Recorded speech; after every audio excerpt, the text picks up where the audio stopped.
Welcome to the Salmon Runs YouTube. Enjoy the video. In this video, I will show you how to make pudding easy at home. First, let's gather our simple ingredients.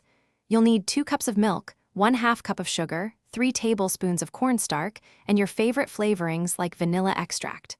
Also, have a medium saucepan, a whisk, and measuring tools on hand. This straightforward approach ensures a delightful dessert with minimal effort, perfect for any occasion. Now let's prepare our base. In a separate bowl, whisk together the 1/2 cup of sugar, 3 tablespoons of cornstarch, and a small pinch of salt. This dry mix is crucial.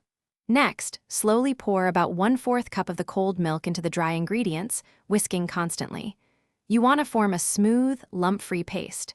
This step is key to achieving that wonderfully creamy consistency we all love in homemade pudding. With our paste ready, it's time to cook. Pour the remaining 1 3/4 cups of milk into your saucepan and heat it over medium heat until it just starts to simmer. Do not boil. Then, slowly pour your cornstarch paste into the hot milk while continuously whisking. Keep whisking for about 5 to 7 minutes. You'll notice it thickening beautifully, reaching a rich, creamy consistency that signals it's almost done. Once your pudding has thickened, remove it from the heat immediately. Now is the perfect time to stir in your flavorings, such as 1 teaspoon of vanilla extract or even some chocolate chips. Pour the warm, delicious pudding into individual ramekins or a larger serving bowl.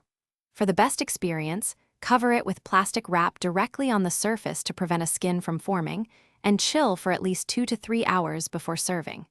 Enjoy your easy homemade treat. Thanks for watching. Consider subscribing if we helped you.